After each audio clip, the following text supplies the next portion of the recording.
Prezados irmãos e amigos em Cristo Jesus, temos o privilégio, a alegria e a satisfação de iniciarmos mais um hangout para a honra e glória do nosso Senhor e Salvador Jesus Cristo, como a Igreja de Cristo aqui na Terra veio para anunciar o único caminho da salvação, que é Jesus, e veio para desfazer as obras de Satanás. Então, nós estamos com esse compromisso mais uma vez aqui para levar essa mensagem, e hoje estaremos discutindo um assunto que há muito tempo eu queria discutir, mas nós vamos iniciar hoje falando desse assunto muito importante, e vocês vão ver como as coisas de Deus vão se assentando. No início você fala e as pessoas não acreditam que as coisas de Deus são verdadeiras, né? Então, vamos iniciar esse hangout pedindo ao nosso irmão George que nos dirija a Deus em oração, pedindo a bênção de Deus por esse hangout. Oremos em nome de Jesus. Deus eterno, Pai celestial, estamos aqui, Senhor, em mais uma noite para honrar e engrandecer o Teu nome, Senhor. Ó, Senhor, fala, Senhor, aos nossos corações, Pai, pela Tua palavra, Senhor, a verdade que é a Tua palavra. Obrigado, Pai, por essa oportunidade. Ó, Senhor, de toda a sabedoria, Teu servo, Doutor Pedroso, para ministrar a Tua palavra. Que não seja ele, mas o Espírito Santo de Deus, através da vida dele, fundamentado na palavra, que seja dirigido nesta noite, que possamos compartilhar dessa sabedoria vinda da palavra de Deus. Obrigado, Pai, mais uma vez, em nome do Senhor Jesus. Amém. Irmãos, esse assunto é muito importante e hoje nós vamos ter a felicidade de discutir um pouco. Eu vou voltar nesse assunto com mais detalhes, né? Mas é muito importante isso que nós vamos falar hoje, porque nós sempre falamos das coisas espirituais e os homens, eles não sabem discernir as coisas espirituais. A palavra de Deus diz: o homem que não é de Deus, ele se discerne só materialmente. Mas aquele que tem o discernimento do Espírito Santo, ele entende e discerne as coisas pelo Espírito. Não é só pela lógica.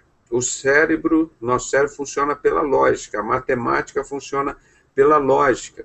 A informática funciona ali pela lógica, sim, não, não, sim, sim, sim, não, não, e vai juntando aquelas informações e no final faz um balanço para se ter uma decisão. Então hoje eu só quero lançar o assunto para nós discutirmos mais.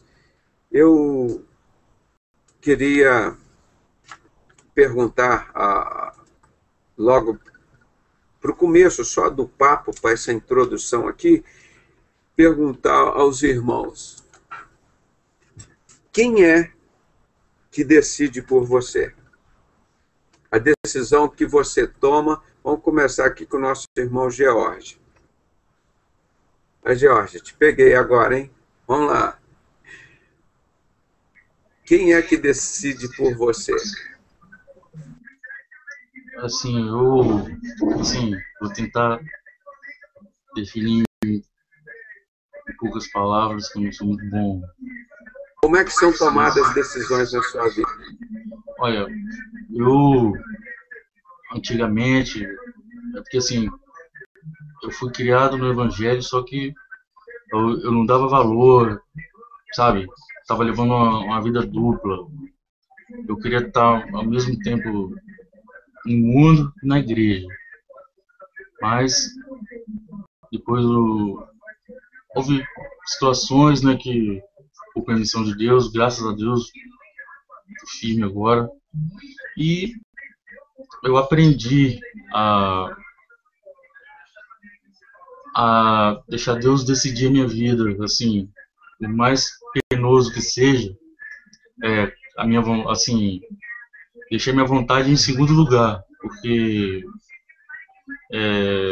a maneira eu tenho de crucificar minha carne, a minha vontade. Então, mesmo que seja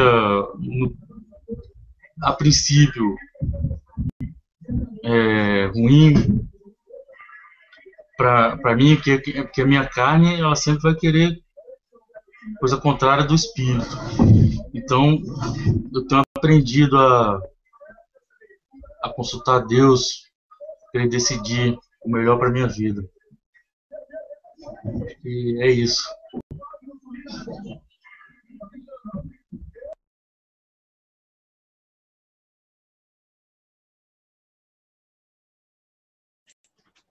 Tá sem áudio, Pedrosa. Obrigado. A decisão, só para ficar um pouquinho mais claro, Jorge, não estou querendo ser chato, não, só depois você vai entender. Como é que nós temos que tomar a decisão? Eu sempre conversei com meus filhos e preste atenção nisso, que isso é muito importante. Eu digo sempre para eles, olha, as maiores decisões da sua vida você toma geralmente entre 20 e 30 anos. Geralmente. As decisões que vão influenciar a sua vida para o resto da vida. Entre 20 e 30 anos. Por exemplo, sobre o casamento. A profissão. O local onde você vai residir. O país em que você vai residir. Se é outro país. A religião a que você vai seguir. A época, né, do casamento, com quem você vai casar e quando casar. Não, eu vou casar agora, mais jovem, eu vou casar quando eu tiver mais idoso. Então, essas decisões todas, a maior parte delas acontece entre 20 e 30 anos de nossa vida. São as decisões mais importantes e, infelizmente, muitas dessas nunca mais poderemos voltar atrás para mudar aquela decisão que foi tomada. E, às vezes, algumas você ainda consegue voltar atrás, decidir novamente e mudar o rumo. Mas, normalmente, entre os 20 e 30 anos, é o momento de nossa vida que nós tomamos as decisões mais importantes. E eu estou perguntando agora para você, quem é que decide por você? É você mesmo?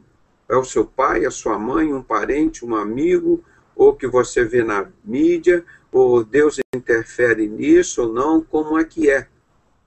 Ou você toma essas decisões assim aleatoriamente, como um animal vai progredindo na vida dele, ele só vive pelo instinto. Você vive pelo instinto só do ser humano, ou você tem participação, vamos dizer, espiritual nas suas decisões? Pode falar mais um pouco, Jorge? Assim, eu já fui muito instintivo.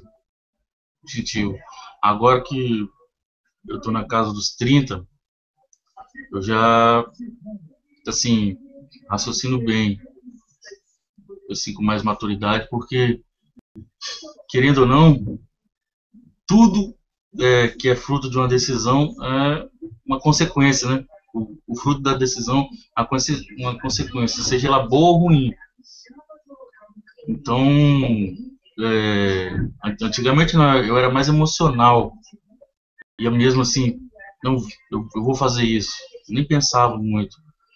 Hoje não, hoje já penso antes, analiso melhor, oro a Deus e tomo a decisão, porque assim, é você que decide a sua vida.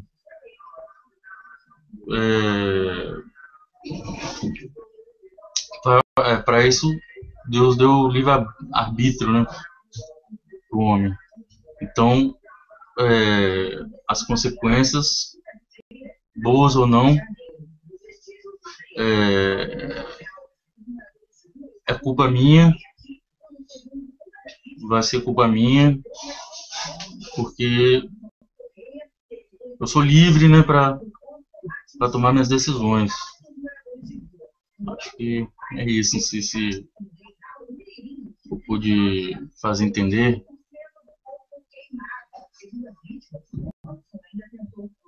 Como as pessoas, agora vamos falar, não sei se o Maxwell ou a Priscila estão aqui para poder responder essa pergunta. Sim, doutor. Quem é que toma a decisão por você? É a Priscila? É o seu pai, sua mãe, o vizinho, o patrão, o amigo? Como é que funciona isso? Por exemplo, desses 20 aos 30 anos, você teve que tomar um período que você toma muitas decisões. Quem é que decide? Pode responder para a gente? Eu vou tentar, né? Decisões a gente toma todos os dias, né? Sempre aparece alguma questão, alguma coisa para a gente estar resolvendo. Desde a hora que acorda, a hora que vai dormir, a gente já pensa no que vai fazer no dia seguinte. Mas a Bíblia diz assim: ora, este mandamento que hoje te ordeno não te é difícil demais, nem está longe de ti. Não está nos céus para dizeres: quem subirá por nós aos céus, que nulo traga e nulo faça ouvir para que o cumpramos. Nem está do outro lado do mar para dizeres: quem atravessará por nós o mar, para que nulo traga e nulo faça ouvir para que o cumpramos. Pois esta palavra está muito perto de ti, na tua boca e no teu coração, para cumprires. Vê, hoje te proponho a vida, o bem, a morte e o mal. Pois hoje te ordeno que ames ao Senhor teu Deus, andes nos seus caminhos e guarde seus mandamentos, estatutos e leis. Então viverás e te multiplicarás, e o Senhor teu Deus te abençoará na terra, a qual passas a possuir. Porém, se o teu coração se desviar, e não quiser te dar ouvidos e fores seduzidos, e te inclinares a outros deuses, e lhes prestares culto, eu te anuncio hoje que certamente perecerás. Não prolongarás os dias na terra, a qual vais, passando o Jordão para possuir. Então Deus, ele nos propõe uma escolha, o bem e o mal, né? Deuteronômio 30. Então cabe a nós, dentro do discernimento, dentro do amadurecimento, dentro da visão de Deus, escolher tomar as decisões mais corretas para a nossa vida, mas sabendo que daquilo tudo que nós decidimos ou escolhemos, nós iremos dar conta daquilo. Por exemplo, eu escolhi estar com a Priscila, então é responsabilidade minha, né, a vida dela, como a vida dela... Escolha difícil, hein? Aliás, é bem fácil, né? Não foi tão difícil assim. Eu julgo que não foi tão pesado, né? Deus foi bem generoso e bondoso comigo. Dá um pouco de humor aí na conversa. Mas é uma responsabilidade, né? Então, julgamos nós mesmos as nossas atitudes, aquilo que temos que fazer, a responsabilidade é nossa. Né? Como dizem por aí, cada um é um rei sobre si, né? Então cada um faz de sua vida um reinado, ser próspero ou ser derrotado, né? Agora, diante das atitudes, adversidades, né? Diante de Deus, saber escolher, fazer as escolhas certas. Está sem áudio. Você acredita, então, que Deus interfere na sua decisão? Não, Deus não interfere. Ele simplesmente mostra aquilo que devemos fazer. Olha, você escolhe o bem. Se você escolher o bem, você vai viver a vida. Se você escolher mal, você vai colher os frutos daquilo que é feito da sua escolha. Né? Então, Deus propõe o bem e também existe o caminho do mal. Né? Como Cristo na... Então, você acredita no que nós chamamos, né, de livre-arbítrio? Não é? Sim, eu penso, Deus mostra as coisas para você e você decide. Exatamente. Não é dar um leque de oposições. Essa questão, doutor Pedrosa, que o senhor está falando, né? Porque nós somos também um produto do meio, né? Quando nós tomamos nossas decisões, elas partem de um princípio de uma infância, de uma criação pode ser de mãe e pai, uma família bem estruturada, ou uma família destruída, ou uma pessoa que foi criada na rua, independente. Nós partimos desse ponto, né, quando chega nessa idade em que o senhor está falando, dos 25 aos 30 anos, que é o momento de mais decisões que nós tomamos, nós temos já a nossa consciência formada daquilo que faremos, só que muitas das vezes isso pode, claro, podem haver os arrependimentos, mas é interessante notar, como eu também acredito, e eu sinto isso o tempo todo na minha vida, é que parece tudo extremamente arquitetado perfeitamente por Deus, tudo escrito. É como se o meu livre-arbítrio que Deus me deu, ele já tivesse todo sido planejado. É uma questão ainda um pouco complexa dentro de mim, que eu estou tentando expor, não sei se você está conseguindo entender, mas assim, eu tenho o poder da ação, da escolha. Por exemplo, Lúcifer, quando estava ainda, antes de ter sido amaldiçoado, lançado sendo expulso dos céus, ele fez uma escolha. Ele conhecia a Deus, ele recebeu unção, poder, ele tinha um lugar de destaque, uma posição de destaque, mas ele escolheu ser mau. Aí eu te pergunto, se Deus não já sabia? Deus já não escreveu toda a história do universo antes mesmo de nascermos?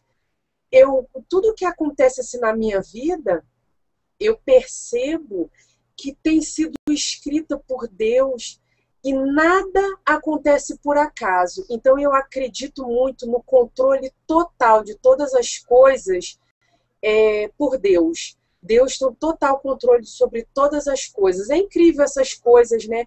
Porque a nossa mente talvez não saiba alcançar muito bem a profundidade desse tema. Mas gostaria de ouvir a sua explanação sobre isso. Mas eu queria ouvir a opinião de vocês sobre isso. Agora, você disse assim, e como que as pessoas que não acreditam em Deus, como é que elas decidem? No caso, as pessoas, né, que não tiveram encontro com Cristo... que não creem em Deus, não acredita que Deus possa interferir. Como é que essa decisão... Como essa decisão ocorre, não é verdade? A pessoa que não crê em Deus, não crê no Espírito Santo, que é o templo do Espírito Santo, que existe espíritos que habitam dentro de nós. Como é que você imagina ou você acha, como é que essas pessoas tomam essas decisões?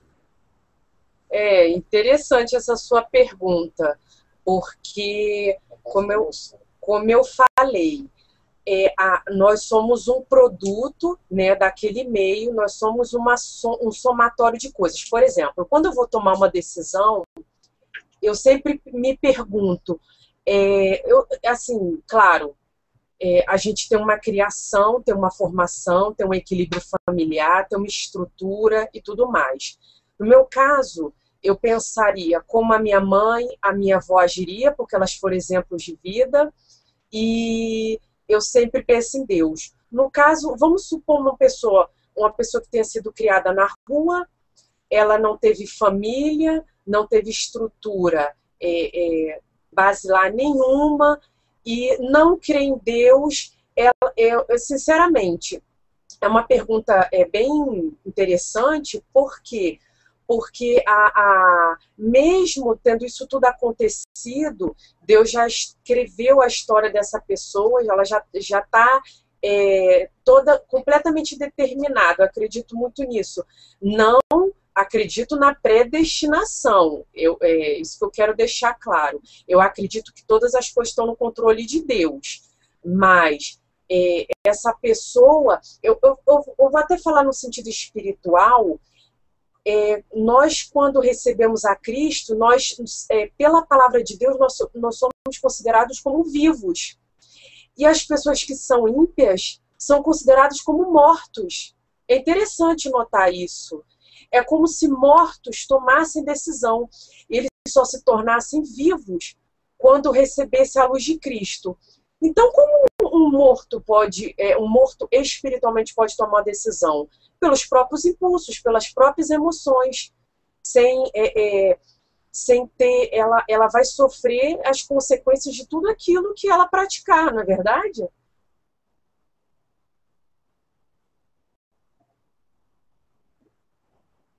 O senhor está sem áudio, está sem áudio. O Maxwell quer falar alguma coisa? O George? Ou o Raimundo que chegou agora? Raimundo, vai pensando aí para você falar. Quem é que decide por você? É você mesmo que decide ou você acredita que possa ter alguém decidindo? Esse é o que nós estamos discutindo aqui.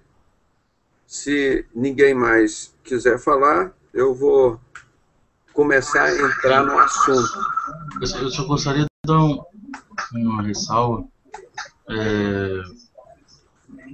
Sim, eu concordo com a posição do irmão Maxwell, né, que ele mostrou na palavra, que Deus te propõe, né, bem ou mal. Então acho que é questão de escolha mesmo, né? Ele te apresenta, aí cabe a mim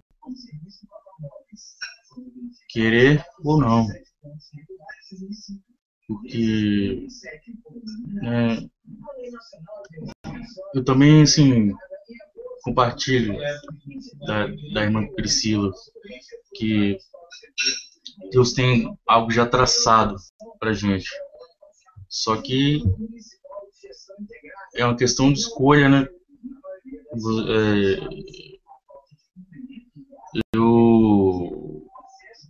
Se eu não quiser decidir o que Deus tomar a decisão que Deus tem para mim, então eu vou arcar com as consequências vindouras vamos dizer, da pior escolha que eu tive, né? Da escolha má, vamos dizer assim. E aquilo que Deus já havia traçado, né, para eu trilhar, vai ser mais doloroso. Também, assim, eu compartilho das duas opiniões, entendeu? Não sei se ficou claro para os irmãos.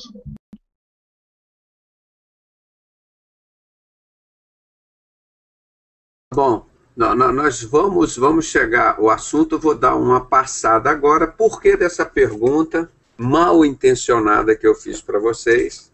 Uma pergunta mal intencionada, mesmo para pegar, porque eu diria para vocês, e como a ciência explica isso? Como é que nós tomamos decisão? A ciência acredita que existe um Deus que interfere nos nossos neurônios, ou um espírito. Se existe um espírito mau, geralmente põe ideias ruins, vão ser de beber, de vício, de matar, de prostituir, e faz com que esses neurônios obedeçam a esse espírito.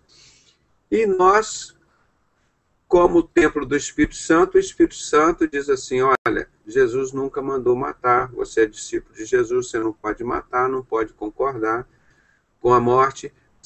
Como é que a ciência entende isso? Como é que isso atua no nosso neurônio, no cérebro direito, esquerdo, no tronco cerebral, no hipotálamo, no tálamo, no córtex, no vértex, no cerebelo, principalmente na córtex cerebral, né?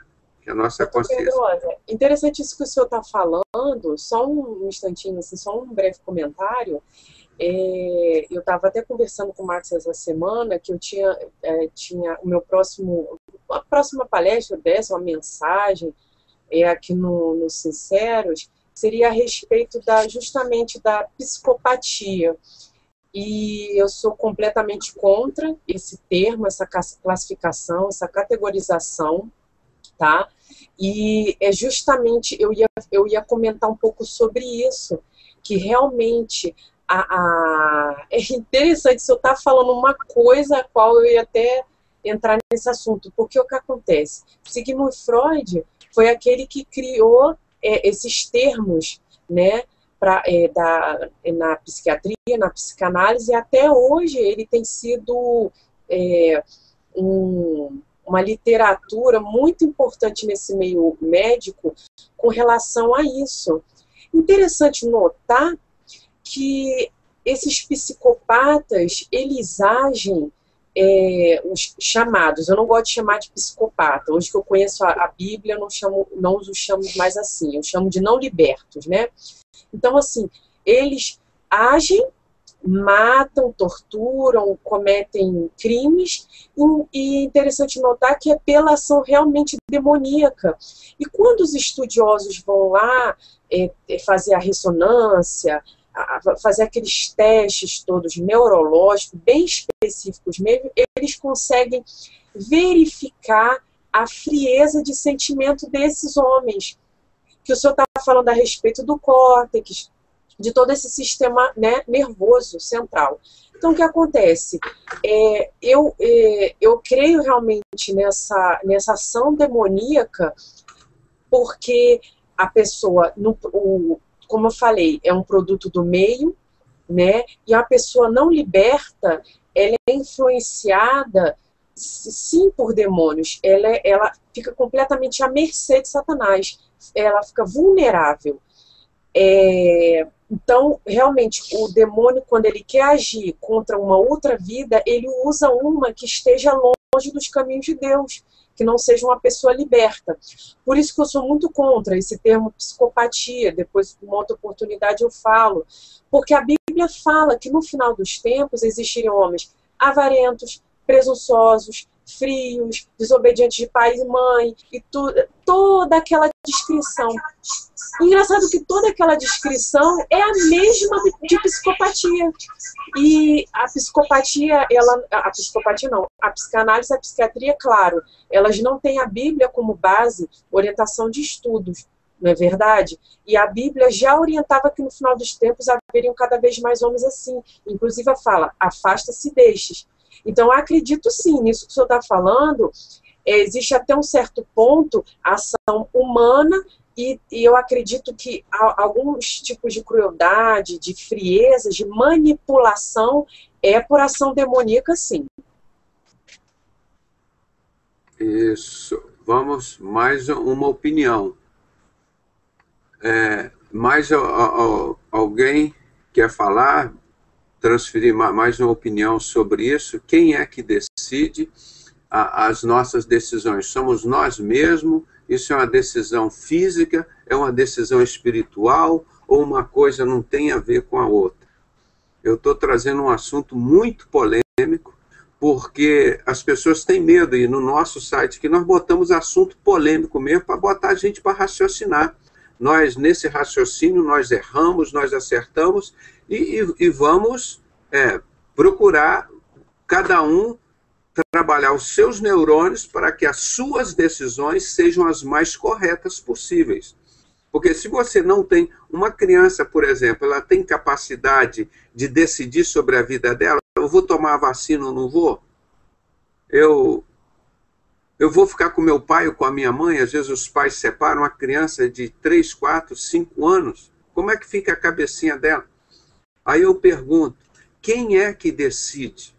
Somos nós que decidimos? São os nossos neurônios instintivamente? Ou são as pessoas que decidem por gente? Ou existe essa interferência de Deus na nossa vida? E se existe essa interferência de Deus na nossa vida, a ciência aceita isso?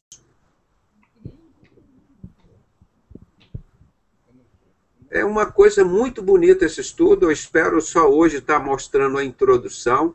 Eu quero trazer mais assuntos sobre isso, mas é coisa de extrema importância para nós entendermos isso. A irmã já entrou numa fase mais adiante que eu quero falar sobre isso, né?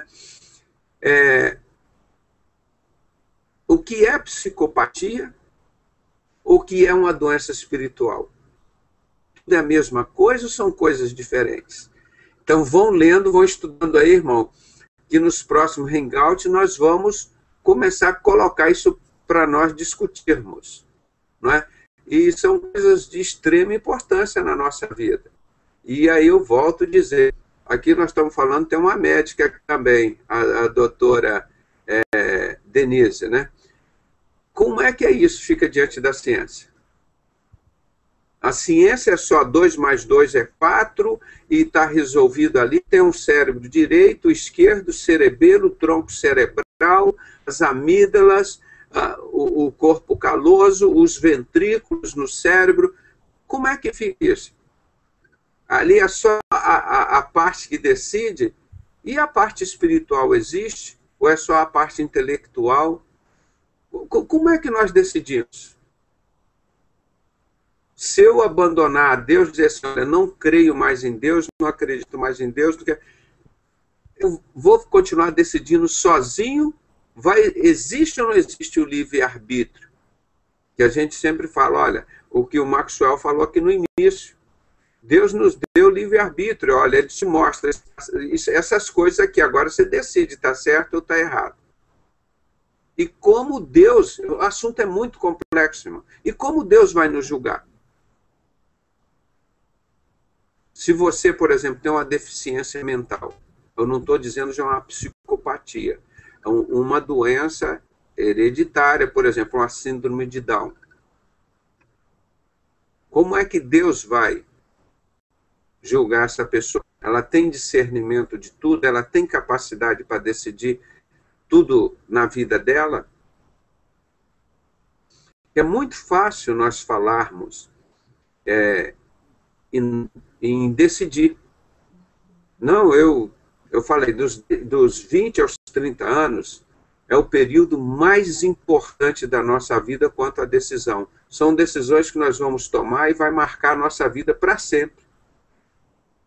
Quanto à profissão, quanto ao lugar que você vai estudar, o local que você vai residir, se é num estado, em outro país, se você vai morar com os pais ou vai morar sozinho, se você vai casar com aquela mulher ou não aquela garota, sua vida é outra. E se você vai casar agora aos 20 anos, vai esperar para casar aos 40. Então são decisões que vão marcar a sua vida para sempre. Infelizmente, muitas dessas decisões nunca mais você vai poder mudar. Elas marcaram a tua vida. Então são momentos assim, talvez de segundos ou minutos. Você toma uma decisão que ela mudou a sua vida. Como é que isso acontece na nossa cabeça? O que interfere? Como nós temos que estar preparados para isso? E o que a ciência explica e nos ajuda? Espiritualmente, nós já temos um pouco mais de conhecimento da Bíblia. A gente já entende muito essa parte espiritual. E o cientista, o mundo lá fora? Como é que entende isso? Como é que reage o cérebro?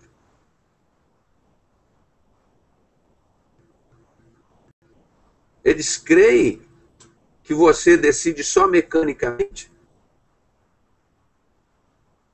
Será que a ciência acredita num ser superior chamado Deus que pode interferir, ou um espírito imundo que pode entrar dentro de você e interferir nos seus neurônios, no seu raciocínio?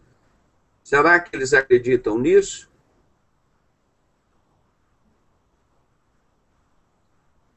Vamos lá, pode falar agora, nós vamos esperar agora, vai falar durante 1 hora a doutora Denise, nós só vamos escutar agora. Vai lá, fala alguma coisa aí, doutor. Bom, as doenças... Boa noite, né, irmãos? A paz de Cristo. Existem as doenças da alma, né, as doenças espirituais, que são, na maioria das vezes, ignoradas pelos médicos e pelos psicólogos e psiquiatras. Não podemos ignorar porque o homem é corpo, alma e espírito, né? E as doenças da alma estão relacionadas com as emoções, com os sentimentos. Elas podem ser precipitadas na tenra infância, né? E ter sequelas por resto da vida. E muitas delas estão entrelaçadas, sim, com problemas espirituais, né? Como está abordando aqui o Dr. Pedrosa. E nós temos que fazer um diagnóstico completo, né? Principalmente o médico, visualizar o paciente como um todo, né? principalmente é um papel crucial na vida do médico clínico geral, porque ele tem uma visão mais geral do corpo humano. O especialista só olha determinado órgão, né? Na maioria das vezes, mas é importante termos o conhecimento da medicina como um todo. Nós não vamos ter todo o conhecimento da medicina, porque é um conhecimento muito vasto, muito amplo, mas, na medida do possível, nos inteirarmos daquelas coisas assim mais prevalentes, né, de maior incidência. Hoje o que realmente nos assusta muito são esses transtornos, né, que estão aparecendo principalmente nas crianças, fobias, síndromes de dores crônicas, depressão, ou seja, crentes evangélicos com depressão. Eu tenho conhecido e conversado com alguns pacientes que são crentes, são evangélicos, estão dentro das igrejas e relatam depressão em algum momento da vida. Isso tem sido cada vez mais comum, é o mal do século, né, do século passado, século XX. E realmente é uma coisa muito curiosa a gente ouvir de um crente que está em depressão. Como pode ser isso? Porque depressão é uma tristeza que vai se aprofundando até um desgosto muito grande e a pessoa desejar a morte, a própria morte. Muitos entram em suicídio, que se diz crente que tem Deus no seu coração, que tem o Espírito Santo dentro dele, admitir a possibilidade dessa pessoa entrar numa tristeza profunda, seja qualquer a causa ou o motivo. Pois Deus, Jesus Cristo, né, o Espírito Santo, trabalha todas as áreas da nossa vida, curando, libertando e restaurando todo e qualquer problema, né? Dificuldade, angústia. Então, não dá para entender hoje, conceber isso. A gente tem conversado com os pacientes, aí entra a questão da oração, né, da intercessão por esses irmãos. Muitas das vezes são irmãos fracos na fé, são irmãos até que têm os seus dons, porque todos nós temos, né, seus dons, seus talentos dados por Deus, e são praticamente que bloqueados na sua mente para não desenvolver esses dons por alguma seta, algum dardo do diabo, do maligno, né, que faz com que essas pessoas seguem o entendimento, fiquem embrutecidas, elas ignoram muitas das vezes a palavra de Deus, elas têm uma fé não trabalhada, né, e sem fé é impossível agradar a Deus. Então, tem muitos crentes vivendo dessa forma, irmãos. Nós conhecemos até dentro da própria família. Então, existe sim essas doenças da alma, né, dos sentimentos, e como existe também as doenças espirituais, né, as pessoas acometidas por possessão demoníaca, né, por opressão demoníaca, e elas se manifestam em algum momento da vida dessas pessoas, né? Agora, a medicina, ela trata as doenças espirituais assim de uma forma diferente, como a visão de um médico cristão, né? Eles acham que o paciente sofre de um bloqueio mental, de um distúrbio mental, de uma psicopatia, de uma esquizofrenia, uma sociopatia, quando na verdade essas pessoas estão sofrendo mesmo de perturbação, de opressão, né? É de encostos, né? Opressão demoníaca, possessão demoníaca. E só um cristão que tem a visão, tem um discernimento das coisas espirituais, né, pode ver isso com os olhos espirituais, né? Porque isso é dom de Deus também, nós devemos buscar. Então, realmente são coisas muito, muito sérias, muito graves. Nós vivenciamos isso, né, no nosso dia a dia, mesmo sem sermos médicos, mas a gente pode ter casos na família, casos no nosso bairro, na nossa rua, né, e nos ambientes onde andamos, né? E o cristão tem que estar preparado, né? Tem que estar preparado para estar diante dessas situações e buscar de Deus o que fazer naquela hora, né? Porque tem determinados momentos que você não pode se precipitar. Essa que é a questão, né? Como o doutor Pedrosa estava falando, que entre os 20 e os 30 anos são os anos em que a gente tem que fazer decisões muito importantes, muito difíceis na nossa vida, né? Como casamento, como profissão, onde vamos morar, quantos filhos vamos ter, uma série de coisas. Então, a gente não pode se precipitar nessas decisões. O cristão sincero, verdadeiro, né, que leva Deus a sério, sempre busca a opinião de Deus, aquilo que Deus quer para nós, porque Deus sempre quer o melhor.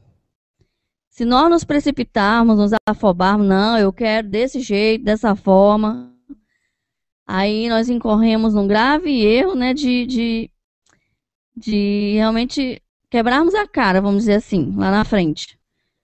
Porque a gente não pediu a opinião do nosso Senhor. Então, vou passar agora a palavra aqui para o esposo, para ele manifestar também outra opinião. Boa noite, meus irmãos. Boa noite, doutor Pedrosa. Boa noite, o Jorge e os demais que estão nos acompanhando aí pela rede mundial de computadores, né, a internet. Uma grande bênção. Nós estamos aqui muito felizes de estar aqui com os irmãos. Nós estamos muito felizes de estar aqui na companhia. E o tema realmente é um tema muito recorrente. É um tema importante. Ó. Quem decide por você? Eu não vou entrar assim, muito nesse parâmetro espiritual, muito embora os sinceros, os irmãos que acompanham o sincero há pelo menos 20 anos, eu acompanho há pouco tempo. Eu acompanhando os sinceros a partir do ano de 2009 para cá. Mas ele trata também de assuntos de matriz, vamos dizer assim, espiritual também. Não é só questão de seitas, heresias, desvios doutrinários, mas também trata de assuntos de cunho espiritual, nova ordem mundial, cunhos políticos. Por que isso? Eu estou aqui na frente da pessoa mais responsável pelos sinceros, o criador, né, que Deus colocou aqui, o criador do sincero, doutor Pedrosa. Se vocês observarem, tanto ele como os auxiliares, né, as pessoas que trabalham junto, que colocam os artigos, aborda vários pontos do dia a dia das pessoas, que esse aí é o nosso mundo. Bom, irmãos, eu vou colocar só um exemplo que eu vi aí na internet. Por sinal, foi até colocado, esse exemplo foi uma entrevista que eu observei do pastor Marco Feliciano, onde ele fala um caso muito conhecido aí na internet de uma criança, essa criança menor de idade, talvez eu não sei a idade, mas uma criança, né, na faixa infantil ainda, ele foi adotado por duas lésbicas. Vejam só, olha o nome do programa hoje, Quem Decide por Você. Então, na intimidade daquela junção, né, que não é uma junção familiar, preste bem atenção, porque não está dentro dos parâmetros familiares, isso não é família, é bom que fique claro o que é família. A família é composta por duas pessoas de sexo oposto, que tem como característica principal o quê? A sua reprodução, quer dizer, caráter reprodutivo, e também funções sexuais bem definidas. Isso aí é que compõe família. Família é isso. Por isso tem a proteção do Estado, porque a família, ela é a base, ela compõe a sociedade. Bom, então, essa criança na intimidade daquele lar, né, elas tomavam banho com essa criança. Essa criança é um menino. O menino chamava-se Tommy, se eu não me engano, Tommy. E como a criança, ela começou a observar que o sexo das duas pessoas que tomavam conta dele, né, pai e mãe, que na verdade são duas mulheres, são duas pessoas do sexo feminino, ele observou que era diferente nele, porque ele era uma criança do sexo masculino. E o que ele fez? Ele simplesmente se castrou. A criança pegou uma faca e cortou seus órgãos genitais. Bom, após ele ter feito essa prática, ele foi tratado, né? Ele se mutilou e também chamaram psicólogos e perguntaram por que ele fez tal coisa. E ele diz, olha, o papai e a mamãe não tem, por que eu vou ter? Então, meus amados irmãos, essa criança, e continuando a história, essas duas pessoas que tomam de conta dessa criança ainda ganharam na justiça o direito de injetar hormônios nessa pobre criança para atrasar a sua puberdade, para mexer, fazer um desbalanceamento interno hormonal, para que essa criança venha no futuro decidir o que é que ela vai ser. E já, desde agora, já se mudaram o nome da criança, não é mais Tommy, A criança agora chama-se Tami, com A, Tami. Então, irmãos, a pergunta é, quem decide por você? Agora eu vou fazer, meus amados irmãos, nossos caríssimos ouvintes, refletir um pouco. Essa criança, por acaso, decidiu alguma coisa? Vejam só, para ver a decisão, você sabia, nós sabemos através dos dados de estudos, que o cérebro humano só amadurece completamente. Pai, é bom ter pessoas aqui da área, como o doutor Pedrosa e a minha amada esposa que está aqui, a doutora Denise. Se eu tiver errado, me corrijam. O cérebro humano só amadurece completamente aos 25 anos de idade. Seria a maturidade cerebral total. Ou seja, antes dos 25 anos de idade, o seu cérebro não está 100% maduro. Vamos dizer assim. Ela não passou pela fase de maturação. Ou seja, não está plenamente desenvolvido. E logo na primeira infância, a criança, o que faz a diferenciação sexual da criança?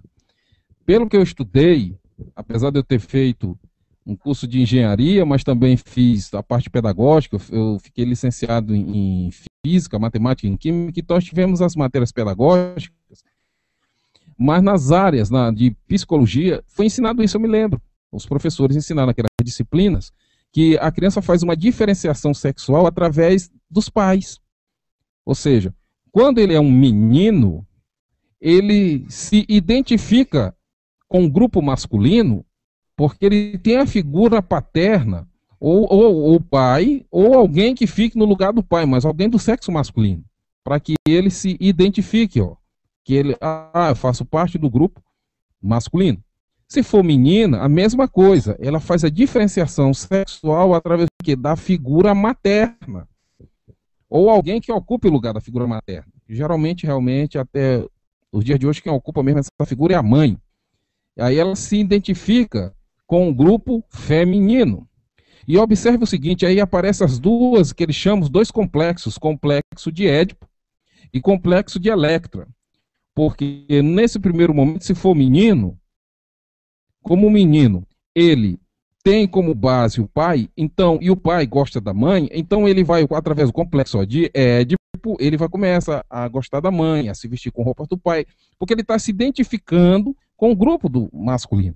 Se for menina, é o complexo de Elétrica, aí ela o que ela anda com o quê? Com o sapato da mãe. Acontece muito aqui com as minhas filhinhas, eu vejo aqui, anda com o sapatinho da mãe, quer passar o quê? Um batom na boca, se identificando com o grupo feminino. E ela começa assim, vamos dizer assim, ela se manifesta, assim, ela tem uma atração maior pelo pai. Não do ponto de vista sexual, físico, mas uma atração de grupo. Ela está se identificando com o grupo. Agora, isso que aconteceu com essa pobre criança, isso aí já era previsto. Uma criança criada por duas pessoas do mesmo sexo, como é que ele vai fazer a sua diferenciação sexual? Como é que ele vai fazer? A que grupo ele pertence? Ele não tem referência ao que aconteceu. A criança está sendo criada por duas lésbicas, ele viu que a anatomia do órgão genital dele é diferente do pai e da mãe dele, né, daquelas duas pessoas, então, e ele queria se identificar com aquelas pessoas, porque ele ama aquelas pessoas. Recebe cuidado e tratamento. Então o que ele fez? Ele se castrou. Aí eu pergunto, quem decidiu por essa criança? Foi essa criança que decidiu isso aí? Vejam só a crueldade que se faz. Isso aí é uma maldade, isso aí é uma violência contra as crianças no nosso país. Contra as crianças. O que eles estão querendo é uma violência extrema, porque não deu, eu tenho certeza, uma criança, um cérebro totalmente imaturo, não teve ainda o menor, vamos dizer assim, referencial, potencial de escolher alguma coisa. Ele tem um responsável que tem que escolher por ele. Não tem essa capacidade. A mente ainda não foi totalmente trabalhada, não deu tempo. E aí vem esses malucos querer fazer uma loucura dessa. Olha aí, o resultado é esse aí. Nós temos que nos levantar contra isso. Eu tenho levantado, eu tenho falado, aqui eu conheço. A população tem que se levantar contra isso. As crianças estão sendo violentadas no seu físico, nas suas emoções, e também no seu espírito. E a questão espiritual? Agora vamos para algo muito mais pesado. E é a questão espiritual. Como uma criança, a mesma coisa que a Bíblia diz, que nós devemos criar nossas crianças na lei do Senhor, né? Ensina teu filho o caminho por onde ele deve andar, mesmo depois que ele fique velho, ele não vai se desviar. E encucarás nessa observado, meus irmãos, os livros dos meus filhos. Eu quero que vocês vejam, parece que é uma coisa terrível. As histórias, os textos, quer dizer, eu posso até trazer aqui, posso até falar aqui com o Dr. Pedrosa para abrir um dia, um estudo nesse sentido. Examinar, tem uma historinha, uma carta do Lobão para o Lobinho, quer dizer, incentivando a criança a ser má. Eu tenho aqui, no livro aqui da minha filha aqui, do 3º ano, do ensino fundamental, do 4º ano do ensino fundamental. Que coisa triste, olha aí. Quer dizer, não se bota mais imagens, é a cultura da morte mesmo, gnóstica, não se coloca mais, não se fala, cadê as cartilhas antigas? Não se fala mais do que é belo, do que é construtivo, né? Você vai ser uma boa criança, você vai ter um bom parâmetro. Se eu ler aqui o texto, vocês vão pensar que foi um texto feito mesmo, um filme de terror. Eu tenho aqui o livro aqui, e é um texto infantil. Olha aí. Aí eu pergunto, quem decide por essas crianças? Quem protege essas crianças? Isso aí vem de cima para baixo, vem do governo federal. Isso é orientação do MEC, Ministério da Agricultura. Vem de cima para baixo. Inclusive, ele está incentivando as editoras a trabalhar esse tipo de assunto, até destruir a visão que se tem da família, que eles chamam, né, a heteronormatividade, a desconstrução, eu não digo nem desconstrução, a destruição. Pronto, a palavra é essa. Não é que desconstruir, é destruir mesmo. Uma palavra muito macia, desconstruir, não. É destruir. Destruição da família, destruição do que é normal, destruição. Quer dizer, eles não querem mais que a família tenha só uma matriz, um pai e uma mãe. Tem que ser uma família agora com um pai e uma mãe, uma mãe e uma mãe. Quer dizer, destruindo as coisas.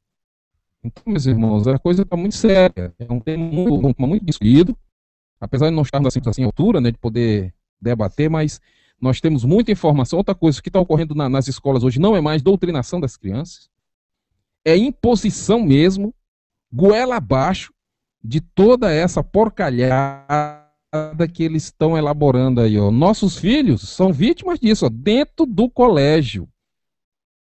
Não é só na escola pública, escola privada também. Tem que estar sob a jurisdição do MEC. Eu vou passar aqui a palavra aqui ao Dr. Pedrosa, para ele dar prosseguimento, mas eu posso trazer aqui, se o senhor me permitir, eu leio aqui o texto. E, concluindo, e outra coisa, você tem a atribuição de educar seus filhos em casa, viu? Agora, quem faz isso, então vem Conselho Tutelar, vem Ministério Público, vocês estão atrapalhando. Aí nós levamos as nossas crianças para a escola e elas ficam expostas a esse tipo de, vamos dizer assim, de ensinamento. Muito obrigado aí pela atenção. Doutor Pedrosa, a palavra está com o senhor. Obrigado. Meus irmãos, estão dando para ver como o assunto é muito importante. Nós, como cristãos, entendemos como a palavra de Deus nos ensina que nós somos corpo físico, somos alma e espírito, não é? Então, nós entendemos isso. Aí a pergunta agora, a diferença, como é que a ciência entende isso? Se a ciência é só cérebro, coração, pulmão, rim, fígado, coração, como é que fica isso? É só os neurônios ali, a quantidade de catecolaminas, de mediadores, de serotonina, que fica entre esses neurônios fazendo essas descargas, né? Ou ela pode ser estimulatória ou inibitória, liberando mais neurotransmissores ou bloqueando a eliminação desses neurotransmissores. E daí você trata, por exemplo, uma pessoa que está em depressão, aumentando o remédio que faz aumentar a quantidade de serotonina. de dopamina. Então, como é que fica? Tudo é explicado pela física ou tem a interferência espiritual? A ciência está mudando, irmãos. Graças a Deus. Graças a Deus.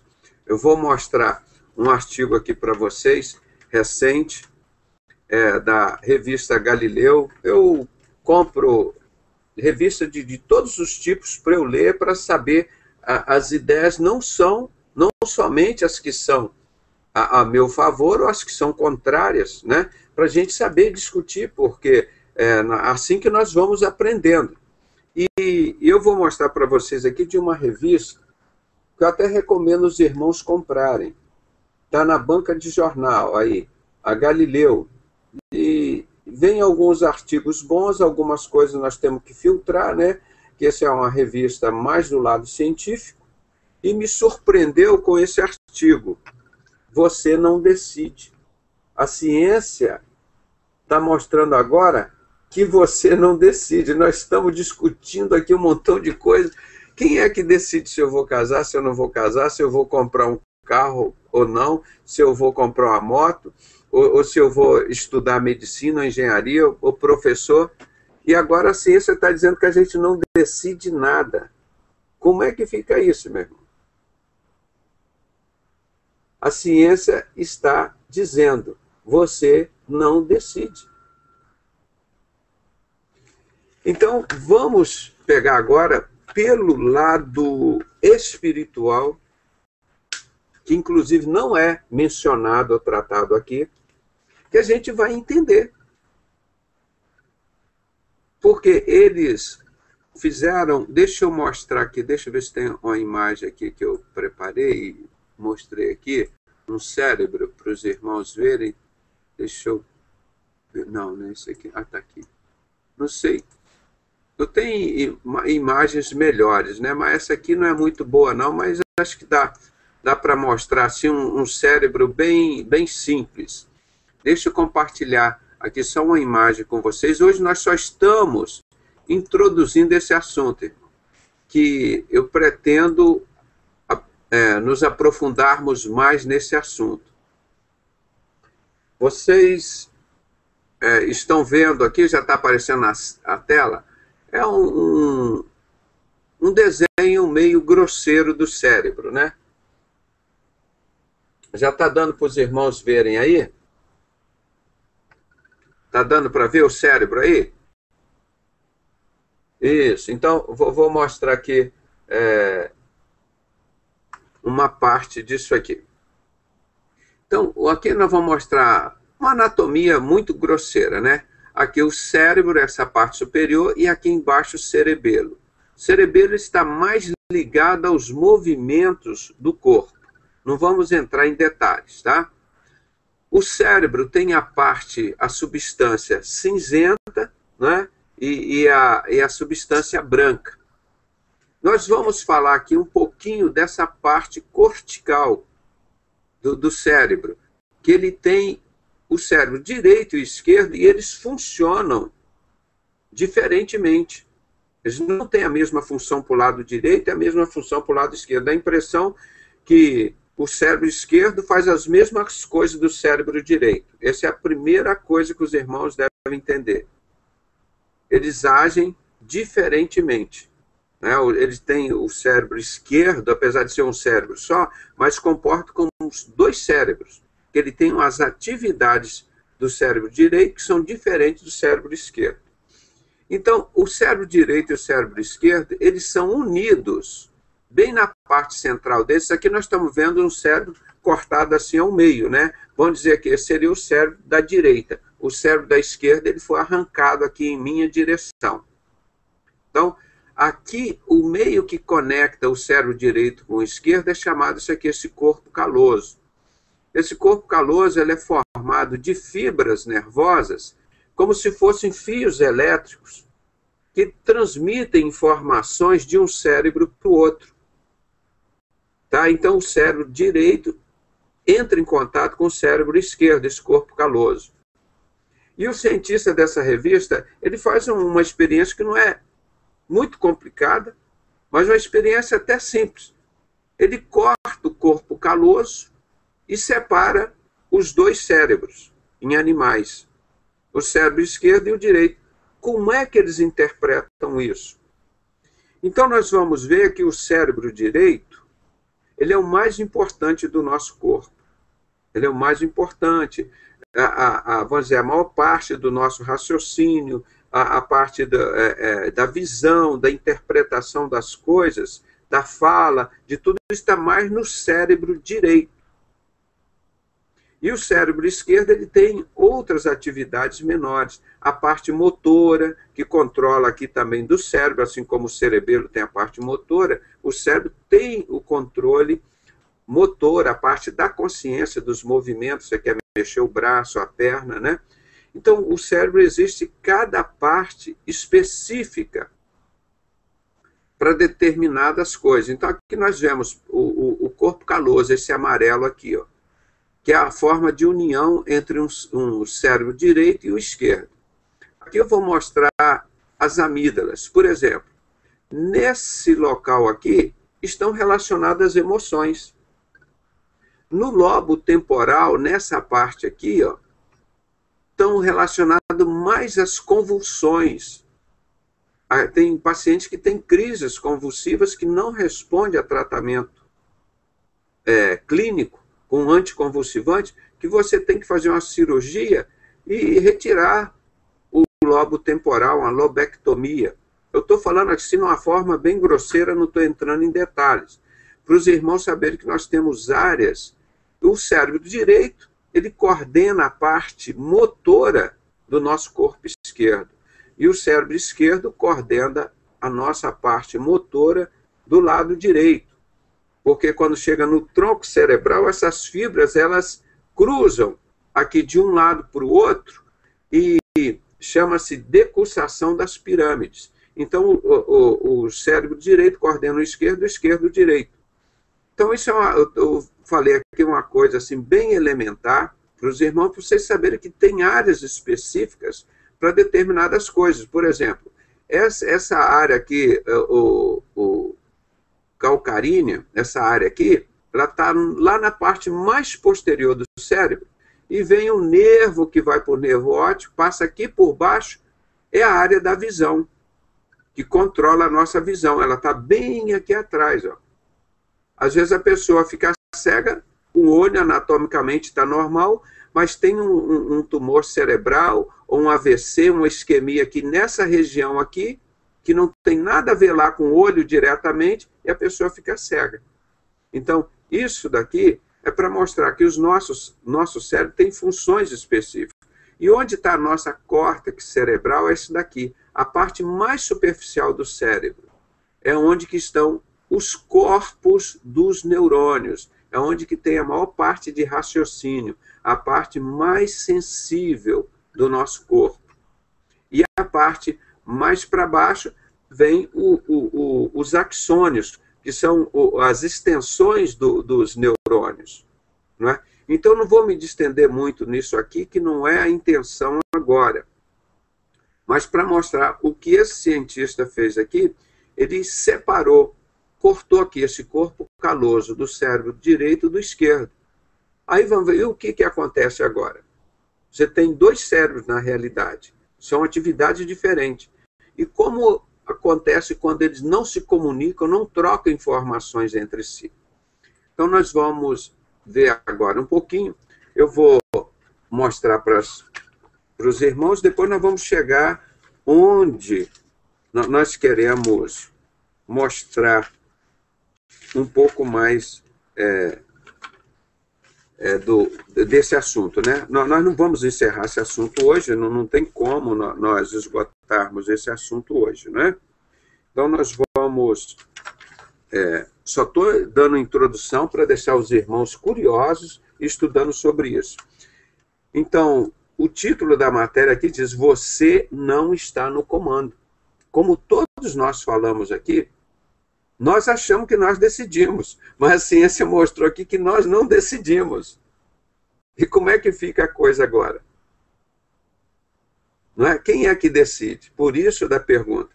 Mas é interessante, o irmão vão ver e nós vamos, com os irmãos, cada um vai dar a sua opinião e nós vamos chegar no momento para ver, nós que temos o conhecimento espiritual que não é tratado aqui na revista, para nós falarmos um pouco. Então, diz aqui na introdução, novas pesquisas tentam provar que o livre-arbítrio não existe. As decisões seriam tomadas automaticamente pelo nosso cérebro e não teríamos controle sobre isso. Entenda o que diz a neurociência sobre o seu poder de decidir sobre a sua própria vida. Negócio complicado. Quem é que toma as decisões se você vai casar ou não, se você vai morar no Brasil, no exterior, se você vai ser médico, engenheiro, advogado, ou pedreiro, ou carpinteiro, ou qualquer outra profissão, professor? E como é que fica isso? Mas a ciência está dizendo que não é você que decide. Não é? Então vamos agora mostrar alguma coisa. Eu vou só citar alguma coisa aqui, deixa eu ver. É aquilo que eu falei do hemisfério direito e esquerdo.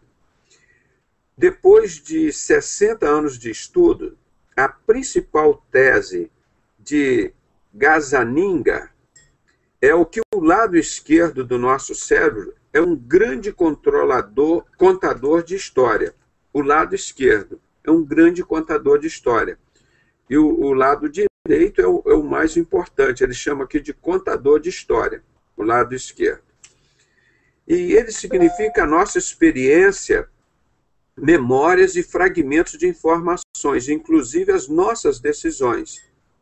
Mas não seria responsável pelo ato de decidir propriamente. Você tem as nossas informações arquivadas no lobo esquerdo, mas ele não decide. Onde tem área de memória, né? Mas não seria responsável por decidir propriamente. Essa função de decidir ficaria com o hemisfério direito. Aí que é o hemisfério mais importante. Ele controla o lado esquerdo, mas quando uma pessoa tem uma hemorragia, um tumor, uma lesão, um infarto, no cérebro direito é muito mais grave, porque a pessoa perde muito mais dos sentidos dela. Ao passo que você tendo uma lesão, um tumor, um acidente, uma isquemia no hemisfério esquerdo, o grau de interferência na sua vida é muito menor. Eu estou explicando isso de uma forma bem grosseira, não vai entrar em detalhes disso, porque aí vai fugir até o nosso objetivo, que não é dar uma aula de medicina, mas para os irmãos entenderem como a natureza é diferente. Então, o hemisfério, o nosso cérebro não é um só. O direito e o esquerdo, eles funcionam, eles parecem redondinhos, os dois, mas eles têm funções diferentes. O cérebro direito não repete todas as coisas que o esquerdo faz, né? Um não é cópia do outro. E eles agem trocando essas informações no corpo caloso, as fibras de um hemisfério passam para o outro. Então, no hemisfério direito, onde estão gravadas as informações genéticas e as vivências anteriores. Foi o que os irmãos mencionaram aqui, olha. Muita parte da sua ciência, da sua inteligência, do seu comportamento, vem de uma parte genética que você herdou e de uma parte que você vai adquirir no seu meio social, não é? E ali que o cérebro pegaria o atalho para fazer a escolha, baseado em padrões existentes. No padrão genético, por exemplo, se você é uma raça africana, você tem determinadas características africanas para ser, por exemplo, é muito mais comum uma doença hipertensiva num africano do que numa pessoa clara. Por exemplo, diabetes é mais comum nas pessoas brancas do que nas pessoas negras. Então, tem características genéticas de raças que nos tornam diferentes uns dos outros. Então, esse propósito aqui desse estudo ele é muito interessante por isso. Então, ele vai mostrar que cada ser humano ele se comporta de um jeito. Nós, aparentemente, somos todos iguais, 2 olhos, um nariz, uma boca, 2 braços, 2 pernas, né? Uma cabeça. Então, mas por dentro desse sistema tem toda influência muito bem diferenciada. Vamos, daqui a pouquinho eu vou falar para os irmãos onde nós queremos chegar, não é? O lado esquerdo do nosso cérebro seria um grande contador de história, cria justificativa para tudo. Por exemplo, do término de um namoro à conquista de um emprego. Então, aquele que está sempre justificando, isso deu errado por isso, não aconteceu assim por isso. É por isso que o autor aqui chama o lado esquerdo do cérebro como um contador de histórias. E o cérebro direito é aquele que está mais agindo no dia a dia com as nossas informações de visão, audição, de movimentos e decisão, mais no cérebro direito. Tá? E então ele diz aqui, isso é o que criaria em nós a ilusão de que temos domínio sobre as nossas escolhas. O cérebro esquerdo cria a ilusão de que você decide, mas quem decide é o cérebro direito. Entendeu como ele coloca a coisa, né, nesse sentido? Então, ele conseguiu demonstrar isso fazendo um experimento em 1962, que revolucionou os estudos neurocientíficos. Isso já é um estudo que é feito muitos anos já, em vários animais, separando as atividades cerebrais, que isso não é novidade na medicina, isso a gente já sabe disso há muito tempo. E aqui ele cita que ele também fez esse material, né? Então, o hemisfério direito é responsável pelos sentidos, como a visão, a audição. E o esquerdo, onde a linguagem está centralizada, a área da palavra falada, né? Então, são áreas diferentes que você tem no cérebro. O cérebro esquerdo não é uma cópia do direito, como a pessoa imagina. Olha, o cérebro esquerdo, todos os dois são iguaizinhos, só que um controla o lado direito, outro controla o lado esquerdo. Não é isso, não. Eles são do mesmo tamanho, as mesmas... anatomicamente, você vê a mesma estrutura, mas o funcionamento, as áreas são totalmente diferentes. Então, nós vamos ver aqui, quando o cérebro esquerdo era estimulado, o paciente conseguia falar o que via. Quando era estimulado o direito, dizia não ver nada, apesar do cérebro estar registrando a imagem, e o pesquisador comprovou por scanner. Então, estava demonstrado que o lado esquerdo é que traz a nossa consciência, e a gente percebe. Então, de tudo que está acontecendo, o lado direito, ele toma ciência da visão, da audição, dos nossos sentidos, dos movimentos do nosso corpo, mas o que nos traz a consciência é o lado esquerdo. Quer dizer, ele que, vão dizer assim, teoricamente, estaria fingindo que nós estaríamos decidindo, mas seria o cérebro esquerdo. Tá? Então, eu estou falando por alto, isso é para a gente discutir mais adiante. Hoje é só uma introdução a esse assunto, e depois eu vou dizer onde a gente quer chegar com esse estudo. O piloto automático, quer dizer, então se ele decide tudo por nós, é um piloto automático que liga ali e a gente só vai caminhando na vida, né? Quando você nasce, o seu cérebro, como um hardware, aquela máquina, as peças do computador, né, a parte pesada do computador, hardware, vem com uma programação genética que foi assinalada por gerações anteriores. Aí vem como instinto, reações como sobrevivência, medo, estão instalados ali de fábrica. Todos nós, seres humanos, temos medo, todos nós temos instinto, iguais aos animais, então isso é uma coisa que veio para todo mundo. Eu vou dizer, é um software básico que veio lá no nosso cérebro com a nossa genética. Dependendo de raça, sexo, cor e do ambiente que a pessoa é criada, tem variações, né? Mas normalmente são essas coisas básicas, o instinto. Se você não tiver medo, você morre, não é? Igual a criança, por exemplo, ela não tem noção de altura. Ela chega lá do 10º andar, ela vai se jogar da janela, para ela a impressão que ela está pulando de 10 centímetros. Não é? Porque os neurônios dela não têm aquela maturação, né, para saber discernir isso. Então, ele vem com um código genético ali. Eu vou passar mais aqui um pouquinho. Então, o que ele diz aqui? O cérebro diz assim, por favor, me engane. Então, o cérebro esquerdo ele tem mais essa atividade de dizer, olha, você está decidindo, você que decide. Mas ele diz que não é. É o cérebro direito. E o esquerdo como se estivesse te enganando, o hemisfério cerebral esquerdo. Então, a ideia de liberdade de escolha é propagada pela primeira vez por Santo Agostinho em 354 a 430, depois de Cristo, né, em O Livre-Arbítrio, texto em que defendia que Deus criou o homem livre para fazer suas escolhas. A ele cabia eleger entre o bem e o mal, que foi o que o nosso irmão falou logo no início aqui, o Maxwell, né? Justamente essa a ideia do Santo Agostinho, que ele já tinha exposto isso. Desde então, o tema tornou-se recorrente na religião, também na filosofia, espalhando a crença de que podemos definir nosso destino. Essa ideia persiste e vem sendo investigada pelo professor de filosofia e psicologia do Charleston College, na Carolina do Sul, nos Estados Unidos, Thomas Naderhofer. Ele conduz um estudo para identificar que noção de livre-arbítrio as pessoas têm hoje. A definição mais recorrente até agora é dada a cerca de 70% dos 2.000 entrevistados. Qual a conclusão que chegaram dos 2.000 entrevistados? É que o livre-arbítrio é a nossa capacidade de fazer escolhas diferentes.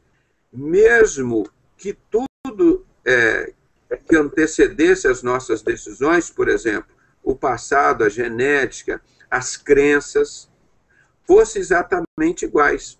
Então, para você decidir, se todos nós tivéssemos a mesma religião, o mesmo pai, a mesma mãe, criado no mesmo país, no mesmo lugar, na mesma raça, na mesma genética, a mesma alimentação, a mesma cultura, mesmo assim, nós teríamos capacidade e decisões diferentes, mas elas já seriam muito mais semelhantes.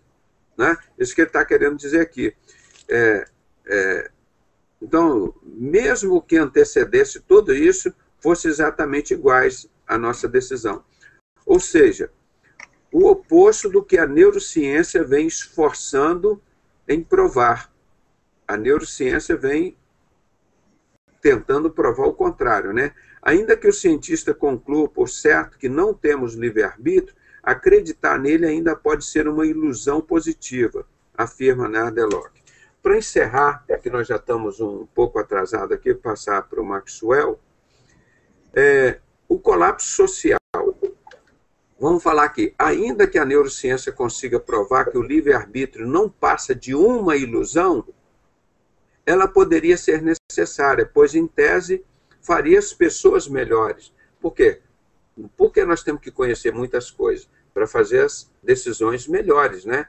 Uma criança, ela não tem capacidade para decidir muita coisa, porque ela conhece poucas coisas. Então, por isso, quanto mais conhecimento nós temos, melhor capacidade nós vamos ter para decidir as coisas.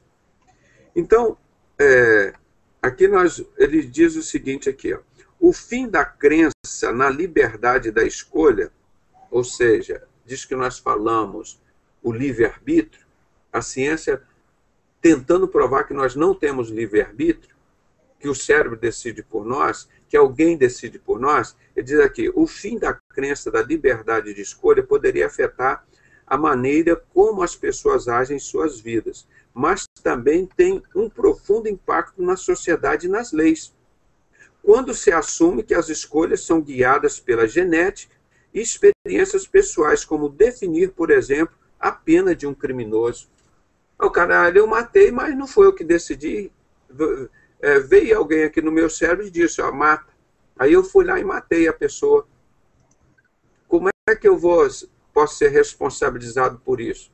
Eu não queria matar, mas o meu cérebro foi lá e disse que eu tinha que matar a pessoa. Escutem só, irmão, estou lendo, isso é uma revista científica, né? Eu vou pular isso aqui, para a gente encerrar logo. Quer ver? Só mais um pouquinho aqui, ó. A forma mais relativa de culpabilizar as pessoas, já que a ciência vem mostrando que elas não estão no comando do que fazem. Está dizendo, alguém decide por você, o seu cérebro, não é você que manda, toma as decisões, é o seu cérebro que decide por você. Então a ciência está tentando mostrar isso. Isso nos levaria não apenas a puni-las, mas a ajudá-las. Então ele levanta aqui a tese de que, por exemplo, no caso de um criminoso, nós teríamos que estar mais condições de ajudar essa pessoa do que puni-la. Não é? Seria esse sentido. Então a ideia encontra seus poréns, mas não deixa de levantar uma reflexão sobre como a sociedade atua e responsabiliza o indivíduo por seus atos. Tá? Impor uma punição a alguém sem que essa pessoa tenha a capacidade de se arrepender, de refletir sobre suas atitudes, porque crê que elas foram pré-determinadas por fatores fora do seu controle, pode não ter uma valia. Imagina se todo mundo... Agora você já vê como que eles estão fazendo isso? Uma pessoa comete um crime, cometeu o crime. Ah, mas eu não queria cometer. Por que você matou, estuprou, roubou ou fez... Ah, porque eu estava sob o efeito do álcool. Então, eu não é criminoso. O cara enche a cara de droga, vai lá, dirige em alta velocidade, mata, atropela várias pessoas. Não, ele não é culpado, tadinho. Ele não queria fazer isso. Mas, meu irmão, se você vai beber álcool, você sabe que você vai perder o seu controle, a responsabilidade é sua. Ninguém não sabe que você bebeu álcool, você vai ficar bêbado e você vai atropelar e vai matar alguém. Ô, Fábio, deixa eu só desligar seu microfone aqui que está dando um retorno. Sim. Deixa eu desligar. Sim. Então, o que ele está falando aqui, que a ciência está tentando provar, é que o cara não é responsável. Alguém decide por nós o que vão fazer, o que acontece. Alguém decide por nós não somos responsáveis por isso que nós fazemos. Então, a ciência está mostrando que alguém decide por nós. Nós vamos chegar lá. Então, o cara poderia dizer assim, por outro lado, se a partir de hoje qualquer um pudesse matar ou roubar com base no argumento simplista de que meu cérebro me mandou fazer isso, não, eu assaltei aquele banco lá porque meu cérebro mandou fazer isso. Ah, eu roubei aquela pessoa porque o meu cérebro mandou fazer isso. Eu não tenho culpa disso. Você imagina a confusão que a ciência está querendo criar aqui. Embora nossa consciência não esteja no comando como pensávamos, nosso cérebro automático é capaz de aprender regras sociais. Claro, ó, se você está todo mundo andando aqui pela direita, eu vou com o meu carro aqui pela direita. O que vem em sentido contrário vem para a esquerda. Isso é uma regra de vida, de dirigir. Então isso tudo se aprende, o cérebro se absorve isso. A criancinha pequena não sabe, mas com o tempo, com o aprendizado, você vai destrando o seu fato. Então, o fato, a ciência se esforça para mostrar que estamos menos no comando do que poderia supor. Agora, encerrando, eu vou deixar uma pergunta para nós discutirmos para diante. A ciência não fala isso aqui. Ela só está trazendo o assunto no campo físico. Mas nós que conhecemos bem a palavra de Deus, nós sabemos que nós temos físico, alma, né, e mente. Mente, corpo e espírito. E a palavra de Deus diz assim, sobretudo que se deve guardar. Sobretudo, ele não fala guarde o braço, guarde o pé, a mão, a boca, o nariz, a orelha, o nariz, o ouvido. Ele diz, sobretudo, o que se deve guardar. Guarde a mente e o coração. Por que a mente?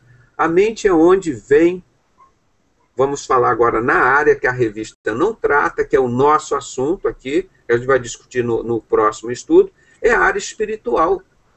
Então, na nossa mente, entra o Espírito Santo ou um espírito imundo e vai decidir com os nossos neurônios. Isso encontra, assim, você até se estava. Pois é, então, nesse sentido aqui que a revista não trata, então nós podemos concordar com a ciência, dizendo quem decide as nossas coisas não é o nosso corpo físico. Ele está falando de físico, mas ele não fala claramente isso. E nós sabemos, por exemplo, entra um espírito de pombagira numa pessoa. É um espírito que o perfil dele espiritual, se você traça isso, é um espírito de prostituição. É um espírito de prostituição. Entra um espírito de vício, por exemplo, esse espírito chamado Zé Pilintra. Ele tem um perfil espiritual. Você vai ver lá nos terreiros como ele se manifesta, como ele se veste. E tem várias formas. Então ele vai fazer com que a pessoa beba álcool, fume maconha, cheire cocaína, drogas. Então, esse é um espírito, tanto é quando a pessoa vai lá no terreiro, que ele vai se manifestar, a pessoa que incorpora esse espírito bebe cerveja, bebe álcool, uísque, eu não sei o quê, fuma charuto, aquilo tudo para incorporar aquele espírito nele. Quando aquele espírito incorpora nessa pessoa, eu vi uma pessoa falar que teve uma pessoa que tomava uma grade de cerveja, quando o demônio estava incorporado nela, era um espírito. Aí que nós vamos discutir o negócio da ciência. Porque todo homossexual, porque todo pai de santo é homossexual, é porque é um espírito que entra dentro dele, manipula os neurônios dele e faz ele se comportar assim. Então, na realidade, quem é que está decidindo se o cara vai ser homossexual ou não? Não é ele, mas é o espírito que está dentro dele. Agora vem, como nós falamos aqui hoje, quem é que decide as nossas coisas? Nós oramos a Deus e pedimos para o Espírito Santo agir sobre nós. Então, as nossas decisões, nós como cristãos, são feitas pelo Espírito Santo. Aí que são as decisões boas. Então, a ciência, nesse ponto, ela está certa. Só que ela ainda não reconhece que quem toma essas decisões é o Espírito que está dentro de nós. E, no nosso caso, o templo do Espírito Santo. Ou não sabeis vós que o vosso corpo é o templo do Espírito Santo que habita em vós e não vem das obras para que ninguém se vanglorie, é dom de Deus? Então, nesse sentido da ciência, é o que falta ela aceitar, que essas decisões são dadas pela mente. Então, um pecado que você traz ele na mente é na parte espiritual. E quando ele vai para o coração, é a parte física.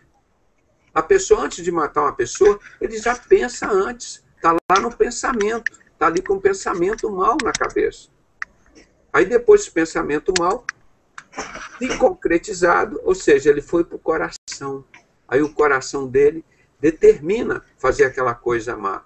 Agora, se nós temos na nossa cabeça o Espírito Santo agindo, pensando em coisas boas, essa coisa que está aqui, vamos dizer assim, virtual aqui no nosso cérebro, ela vai se materializar numa coisa boa. Ela vem para o coração, ela vem para o físico. Então nós temos que ter muito cuidado com aquilo, tudo que nós estamos pensando. Então por isso nós sempre temos que estar pensando nas coisas que são lá do alto, como a palavra de Deus diz. As coisas que são lá de cima, de Deus. Porque a possibilidade de nós fazermos coisas boas vão ser boas. Elas vão se tornar, as coisas boas que estão aqui na mente, na teoria, vamos dizer, elas vão se tornar práticas quando descerem para o coração. Aí elas vão se tornar. Então, esse é o problema que eu fiquei muito contente com essa reportagem. Eles estão reconhecendo que o ser humano não decide as coisas. Eles estão decidindo, que você diz, eu decido. Então, por isso, nós temos que explicar para eles agora. Que são os espíritos que estão dentro de nós que decidem. Se você tiver um espírito de Bafomete, desse bode andrógeno dentro de você, ele vai decidir que você vai ser homossexual. E você é o mesmo físico, o mesmo corpo, o mesmo cérebro, o mesmo rim, o mesmo coração, a mesma próstata, o mesmo pulmão, tudo igual. Mas aquele espírito dentro de você, ele vai decidir por você, para você ter um corpo daquele jeito.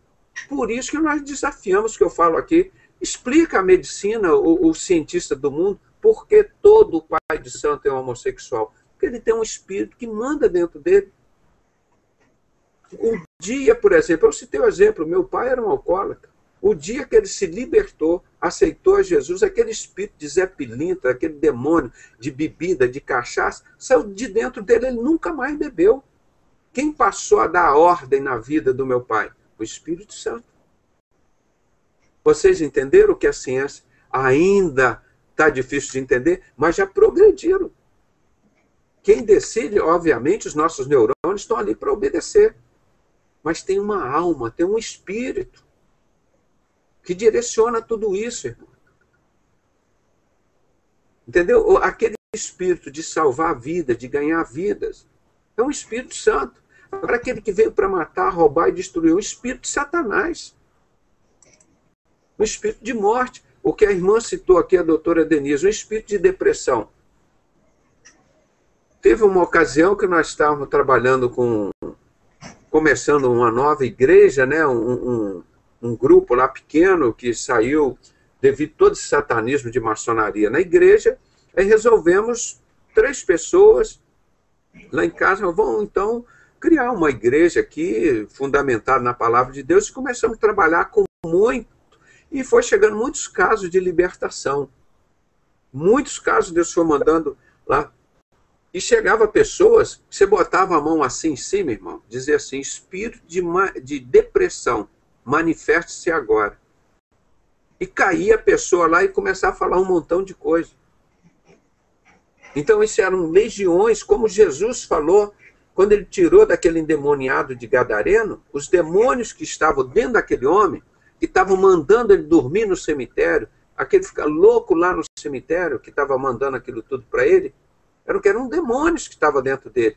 Então, aqueles demônios pediram para entrar nos porcos e foram para as pessoas verem que aqueles demônios levaram aqueles porcos e atiraram lá no abismo, lá no mar, e morreram. Aqueles porcos. Para você ver as legiões que estavam dentro daquele homem. Quem estava mandando na vida daquele homem?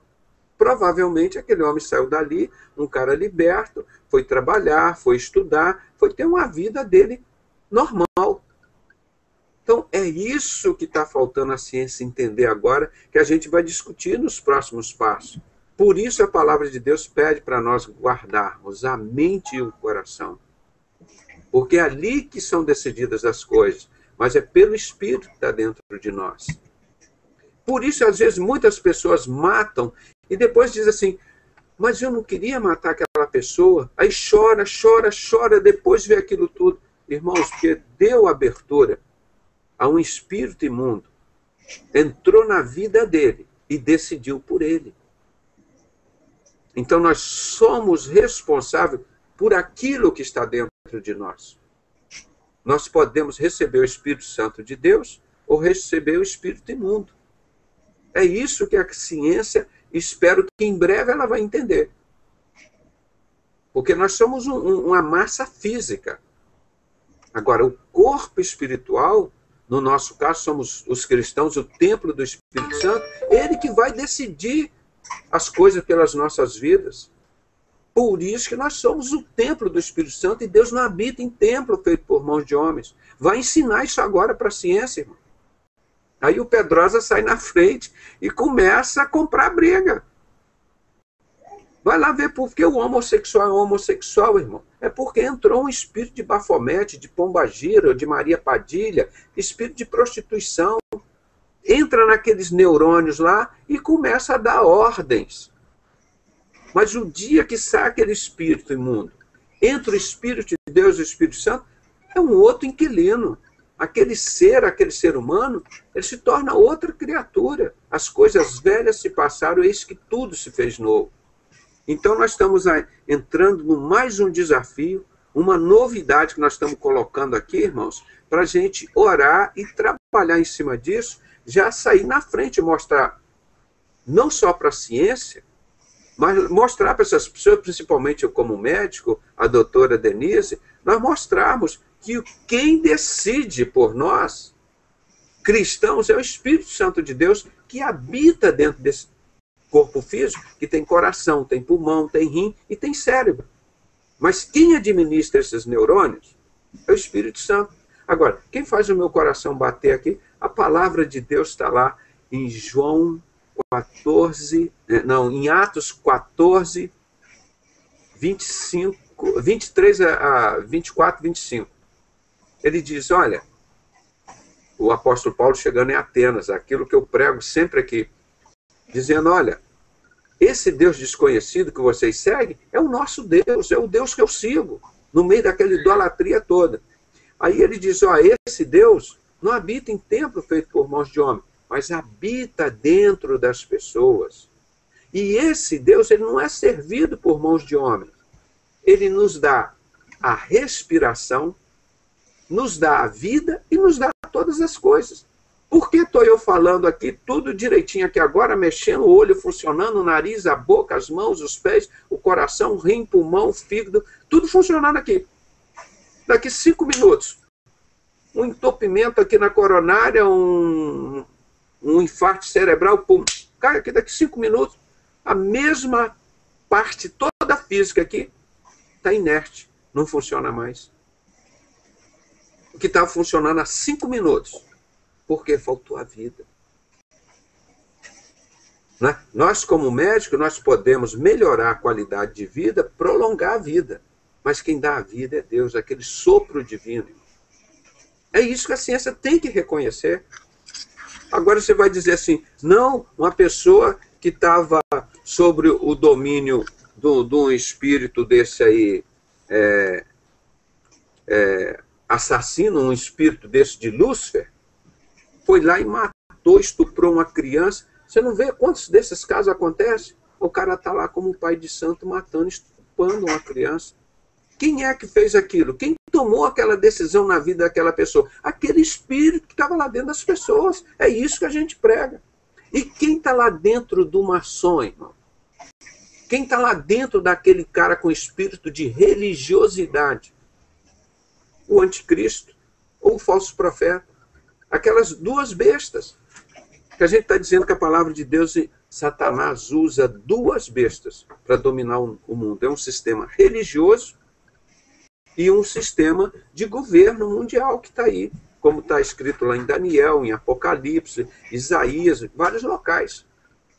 Então, essa matéria é muito importante nesse sentido. Então, vocês entenderam porque a ciência está comprovando que nós não decidimos nada? Quem decide é o Espírito que está dentro de nós? Vocês entenderam? Poucas pessoas entenderam isso, irmão. Eu fiquei maravilhado quando vi essa matéria. Agora, vai explicar para a ciência. Vai explicar agora que nós somos templo do Espírito Santo, nós fomos feitos à imagem e semelhança de Deus. Então, isso aqui só foi uma introdução, nós temos muito para conversar aqui.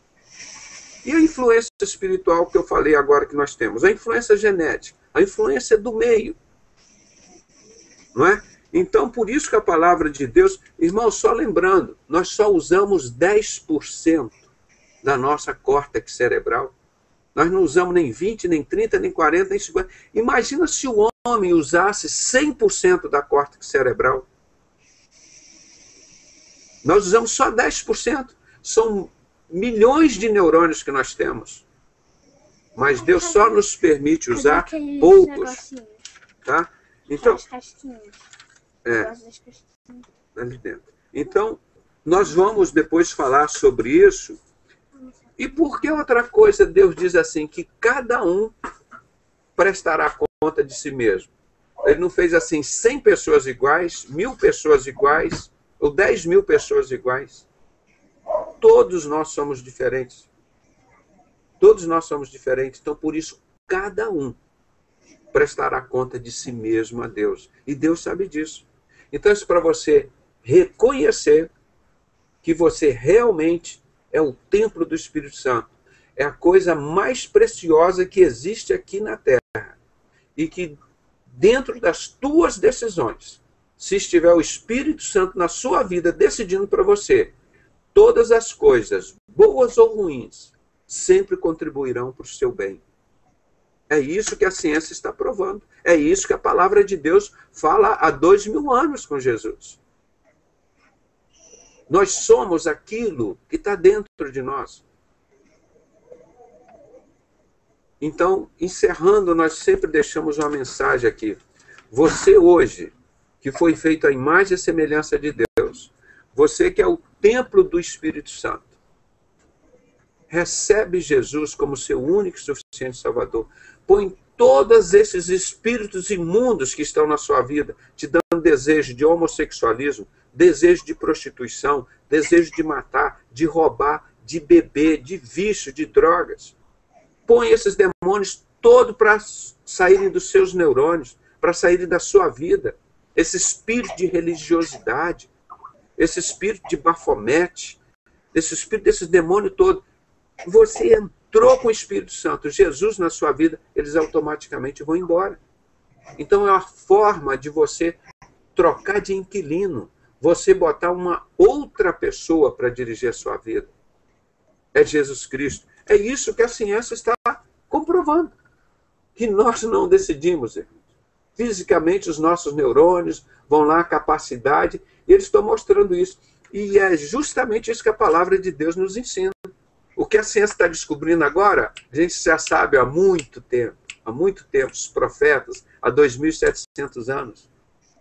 Deus falou para Adão e Eva, o primeiro casal aqui na Terra, vou mandar alguém que vai sair do seu ventre, que vai esmagar a cabeça da serpente Satanás, que entrou dentro de vocês e fez vocês pecarem. Mas tem remédio contra ele, é Jesus Cristo. Ele não prometeu? Pois é.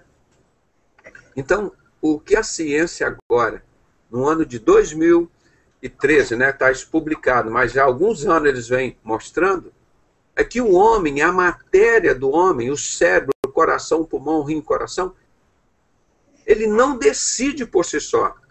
Ele necessita de um espírito ali na alma dele para decidir. E as coisas primeiro acontecem na mente e depois elas descem para o coração. Então, vamos manter nossas mentes sempre ocupadas com as coisas de Deus, com as coisas do Espírito Santo, com as coisas boas. Não pensar em matar, em roubar, em prostituir, em pecar, em fazer nada de mal. Vamos praticar o bem, a justiça, o amor, o amor à palavra de Deus. Então aí sua vida, seu ser humano vai ser perfeito, irmão. Quantas enfermidades, irmão, não estou dizendo isso como um médico, eu tenho autoridade para falar isso, são genéticos. Mas muitas doenças são espirituais, irmão. A maior parte dessa, quando você chega lá, esse povo está lá, vai buscar oração, aí não sei o que, aquele negócio todo, e está sentindo isso, aquilo. Muitos são sintomas de demônios, de depressão, de vontade de prostituir, de matar, de roubar. A hora que a pessoa sai, liberta o Espírito Santo ali, a pessoa vira uma outra coisa. É isso que a ciência está mostrando. Ó. Você não decide. Alguém está decidindo por você. E o que falta a ciência agora? Dobrar os joelhos dela diante do Senhor e reconhecer que esse é o Espírito Santo. É o Espírito bom que habita dentro de nós. Não é? 1 Coríntios 6, 19 e 20. Não sabeis vós que sois o templo do Espírito Santo e que foste comprado por um alto preço, que foi pelo sangue de Jesus? Foi o único sacrifício que Deus se tornou esse sacrifício universal. Ninguém mais precisa sacrificar cordeiro ou matar o pomba, um negócio. É só aceitar Jesus, receber Ele na sua vida hoje como seu único e suficiente Salvador. Então todo o seu cérebro terá um novo controlador dos seus neurônios, dos seus milhões de neurônios que você tem.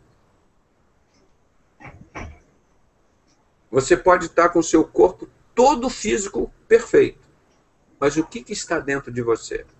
Quem é que decide por você? Essa é a nossa pergunta hoje. E eu queria dizer para você, deixe o Espírito Santo decidir por você. Deixe ele entrar na sua vida. Deixe ele ser o morador, o diretor da sua vida.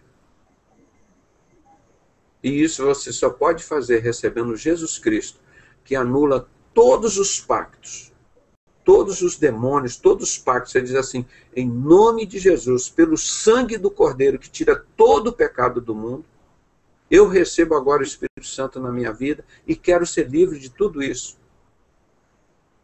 Eu determino em nome de Jesus que todo espírito do mundo saia da minha vida agora, pois eu quero ser o templo do Espírito Santo. Eu recebo Jesus Cristo como meu único e suficiente Salvador. Então você vai ter um outro diretor dirigindo o seu corpo, a sua vida. Vai ter o Espírito Santo. Então, aí esse Espírito vai decidir por você. Obviamente, ele não vai decidir por você pela prostituição, ele não vai decidir você pela morte, pelo roubo, pelo assassinato, pelos vícios, pelas guerras. Ele vai decidir você pelo amor, pela paz, pela alegria, pela segurança, pela confiança no Senhor. Você não vai precisar andar armado, cheio de arma. Você vai dizer, o Espírito Santo vai dizer, ó, o anjo do Senhor acampa ao seu redor, te guarda e te livra. Não tenha medo. O anjo do Senhor acampa ao seu redor e teme. O Senhor é meu pastor e nada me faltará. O Espírito Santo vai botar tudo isso na sua mente, no seu coração. E você vai ser, com certeza, uma pessoa muito mais feliz. Porque a própria ciência já reconheceu aquilo que a Bíblia diz há muitos anos. Não é você que decide os seus atos. É quem você escolheu para habitar dentro de você. Esperamos que o mais breve possível a ciência venha reconhecer isso que é uma realidade. Não é? Então vamos encerrar esse hangout agora, em nome de Jesus. Não sei se o Tom Pereira aqui está com o microfone, irmão Tom. Fazendo teste aí, tá ouvindo? Isso. Então, irmão, ore por nós aí, pedindo para Deus abençoar a vida dessas pessoas, para que eles possam receber Jesus Cristo nas suas vidas e tornar o Espírito Santo habitante de seus corpos. E aí tudo vai funcionar melhor. Tudo vai funcionar na vida dessas pessoas. Mas nós temos que deixar o Espírito Santo controlar os nossos neurônios. E os nossos neurônios controlam a nossa visão, a nossa boca, a nossa mão, nosso pé, nosso intestino, nosso fígado. Controla todos os neurônios. Todos aqueles fiozinhos, aqueles nervos, saem do cérebro até o dedão do pé. Então vamos pedir, porque esses neurônios, eles precisam de um controle. E esse controle, nós somos feitos para eles serem gerenciados pelo Espírito Santo. Deus nos fez perfeito. Ele nos fez, tanto é que a única coisa que ele vem buscar aqui da terra e vai levar para o céu é você, meu irmão. Que é a imagem e semelhança de Deus, que é o templo do Espírito Santo, que é a coisa mais perfeita, a maior maravilha que tem aqui na terra é você. Então se valorize. Não deixe nenhum inquilino, nenhum outro demônio, espírito de pilintra, de pilantra, não sei se espírito imundo, que é uma legião. Eu peguei uma apostila que eu perdi, irmão, daquele pastor, como é que é? O avô dele foi que introduziu o espiritismo aqui no Brasil, Bezerra de Menezes, o pastor Antônio Bezerra de Menezes. Ele fez uma apostila, irmão, emprestei para uma pessoa e nunca mais recebi. Mas eu tenho muita coisa daquilo, aquela legião de demônios, aquela hierarquia, como eles caíram, aqueles anjos caídos do céu. Você expulsa, mas você tem que chamar quem é o teu chefe aqui. Tem o chefe, aí tem os outros menores por baixo, aquela hierarquia de demônio. Você pega criança, irmão, essas balas de Cosme e Damião que eles oferecem lá, entra demônios nas crianças, depois se manifesta. Qual é o seu nome? Sou Rafael. Quer dizer, não tem nenhum anjo Rafael na criança ali. É um demônio. Quem é você? Eu que estou mandando essa vida, eu que estou aqui. Aí você chega lá, por exemplo, porque esse cara bebe, fuma e cheira de noite. Quem é que está ali? O espírito do Zé Pilintra, que está mandando nele. É isso que não pode acontecer.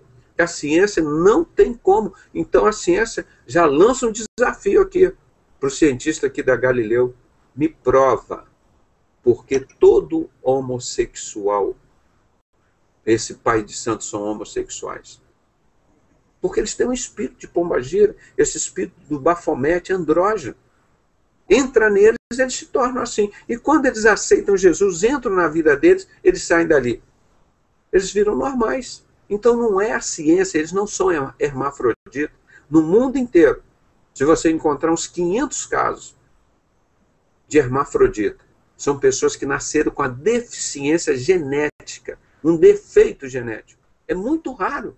Isso no mundo inteiro, acho que catalogado tem uns 500 casos de hermafrodita.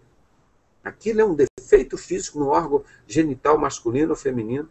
Agora, esse homossexualismo é espírito que está controlando esses demônios, está dirigindo esse cérebro dessas pessoas. Entende como a gente fala aqui? É duro, às vezes pesado para as pessoas que não entendem, os pais que têm filhos homossexuais, ou as pessoas que são homossexuais. A nossa atitude aqui é de amor, é de mostrar a verdade. Agora, se a pessoa quiser continuar com aquele espírito lá dentro dele, é porque ele a consentiu. Não é? Então vamos orar, encerrando essa programação, Tom, pedindo que Deus abençoe esse trabalho e ajude a ciência a evoluir mais um pouquinho e descobrir quem é que controla esse corpo que foi feito à imagem e semelhança de Deus, que é o templo do Espírito Santo. Não é? Oremos em nome de Jesus com o nosso irmão Tom Pereira. Ô, doutor Pedrosa, na verdade, eu gostaria que o senhor fizesse oração por mim, que eu fiquei afastado um tempo, eu estava no sistema religioso, e agora com a renúncia do Papa agora, Deus me despertou de uma forma assim que todos os dias eu estou buscando a Deus, estou lendo a Bíblia, pesquisando. Eu tinha abandonado, tinha lido a Bíblia, li ela todinha, mas aquele tipo de coisa é ler e compreender, né? E eu só li, agora graças a Deus, Deus está me dando um espírito de compreensão também. E eu gostaria que nesse exato momento o senhor orasse aqui por mim, para mim fazer esse pacto com Jesus Cristo agora e voltar para a igreja. Oh, glória! Isso, aí ó, a mensagem. Oremos agora em nome de Jesus.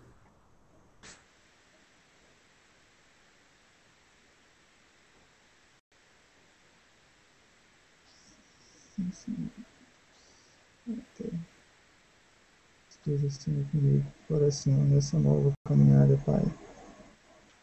Para a honra e glória do Teu santo nome, Senhor. Derrame Teus bens sobre minha vida, Senhor. Me guia nos Teus caminhos, Senhor, para que eu nunca mais me desvie, Senhor, dos Teus caminhos, Senhor Jesus. E a Tua missão, Senhor, a Tua palavra também agora, Senhor. Irei levar ao mundo, Senhor, esse novo projeto, esse novo trabalho, Senhor Jesus Cristo. De aquelas pessoas que eu passei perante o dia de hoje, Senhor, e não tive a oportunidade de falar da Tua palavra, Senhor Jesus. Que o Senhor use outras, Senhor, pessoas que estejam, Senhor, com esse mesmo propósito, Senhor, levar a palavra do Senhor a essas pessoas, e que dê a oportunidade de falar o que eu não consegui falar hoje a essas pessoas, Senhor. Eu te peço, Senhor, porque eu não quero ver, Senhor, mais nenhuma alma, Senhor, infelizmente, chegar, Senhor, ao inferno, sem ouvir a Tua palavra, Senhor Jesus, mas que todos os dias acontece, partem para a eternidade, sem ouvir a Tua palavra, sem a oportunidade que eu tive de ouvir, Senhor, e aceitar o Senhor como meu Salvador, único e suficiente Salvador. E, Senhor, isso é o que eu quero para muitos e muitos, Senhor, que estão partindo para a eternidade sem a salvação. Nesse momento, o Senhor vai de encontro, Senhor, abra os corações, Senhor, de muitos e muitos que estão, Senhor, dormindo em espírito, que não estão nem aí para a Tua palavra, Senhor, desperta, Senhor, a vontade, o interesse, Senhor, de buscar a Tua palavra e levar, Senhor, para as pessoas que nesse momento estão precisando de ouvir a Tua palavra. Tira esse espírito de riqueza, Senhor, bens materiais, teologia da prosperidade, Senhor, e sim, teologia da salvação. É isso que a humanidade precisa, para a honra e glória do Teu santo nome, Senhor Jesus. Amém. Aleluia, Senhor Jesus. Glória a Deus.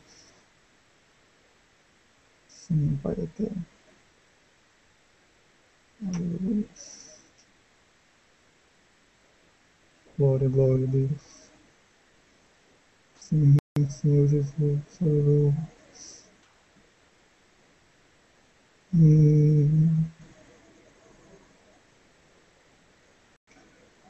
Oh, glória.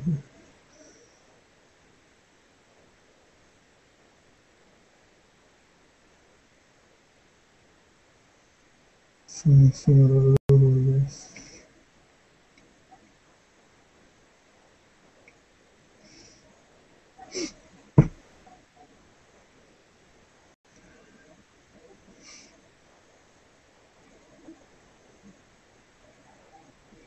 Aleluia.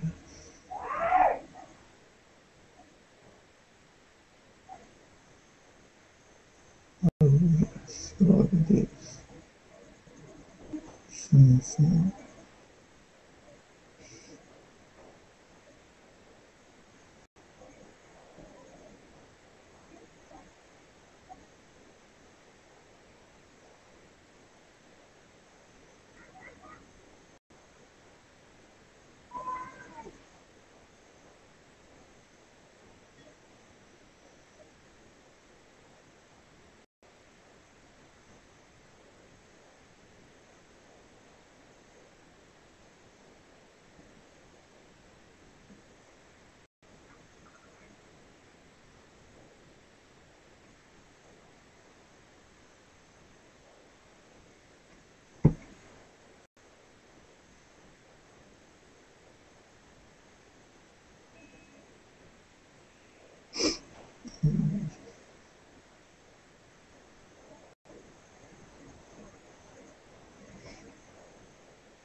Sim, Jesus.